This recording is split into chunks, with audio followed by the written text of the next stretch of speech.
Hello everyone, I hope you are safe in this corona time.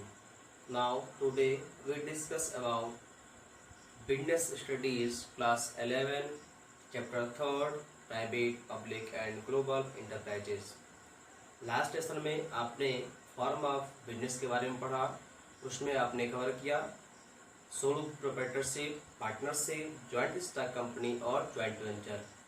ये सभी आपके private sector के under आते हैं। इस सेशन में आपको कवर करना है पब्लिक कंपनी और ग्लोबल इंटरप्राइजेस के बारे में। पब्लिक कंपनी को हम 3 सेक्टर में डिवाइड कर सकते हैं। First is departmental undertaking, second is स्टेटरी cooperation and third is government companies. One by one हम सबको जानेंगे और उनके मेरिट्स और डिमेरिट्स को पढ़ेंगे। First, departmental undertaking. This is the oldest form of public company. ये सबसे पुराना आपका फॉर्म है पब्लिक कंपनी का, और इसका जो वर्क होता है same as a government company जैसा होता है। इसलिए गवर्नमेंट कंपनी और डिपार्टमेंटल अंडरटेकिंग कंपनी में डिफरेंस करना बहुत ही मुश्किल होता है। जैसे आपके एग्जाम्पल है डिफेंस सेक्टर और रेलवे सेक्टर। ये आपके एग्जाम्पल हैं जो डिपार्टमेंटल अंडरटेकिंग के अंडर आते हैं। इसके मेरिट्स देखते हैं। फर्स्ट पॉइंट आपका है प्रोवाइड इजी इंफॉर्मेशन।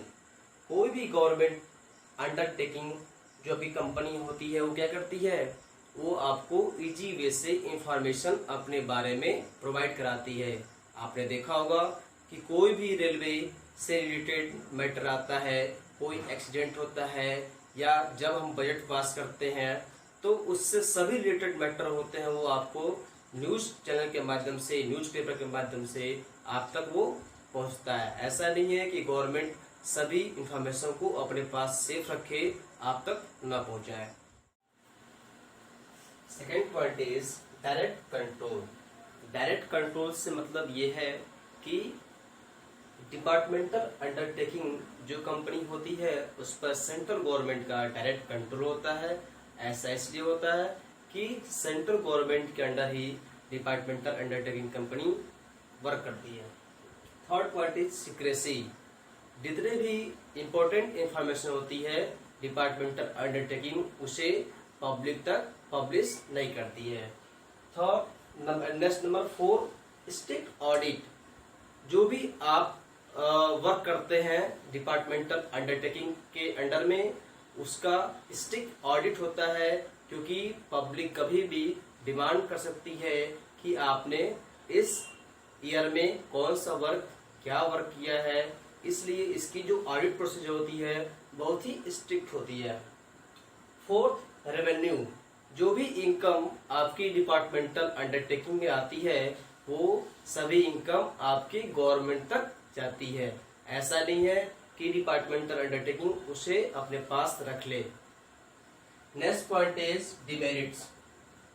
डिमेरिट्स में first point is delayed decision making. Demerit आपका होता है first, delayed decision making means कि डिपार्टमेंटल अंडरटेकिंग एक पब्लिक कंपनी है और पब्लिक कंपनी की सबसे बड़ी डिमेरिट होती है उनका लेट वर्क होना। यानी कोई भी वर्क करेंगे उसमें लेट होना उनका स्वाभाविक है। इसके वजह से कोई भी डिसीजन लेने में उनका क्या होता है, टाइम अधिक लगता है और वर्क डिले होता रहता है। Second point is lack of autonomy. इसका मतलब ये हुआ कि इसमें क्या है, आप पर्सनल कोई भी अपना वर्क अपने लिए नहीं कर सकते हैं। जो भी वर्क करेंगे पूरी होल ऑर्गेनाइजेशन के लिए आपको करना होता है। ऐसा नहीं है कि आप आज अधिक वर्क कर दिए तो आपको अलग से इंसेंटिव मिल जाएगा। थर्ड नंबर आपका है political interference. Departmental undertaking company के अंदर हमेशा पॉलिटिकल इंटरफेरेंस होता रहता है। आपने देखा होगा कि आप विपक्ष पार्टी और जो सत्ता पार्टी होती है हमेशा उनमें आपस में इस पर टकराव आपके पार्लियामेंट में दिखाई देते हैं। नेक्स्ट नंबर 4 आपका है no incentive to maximum profit.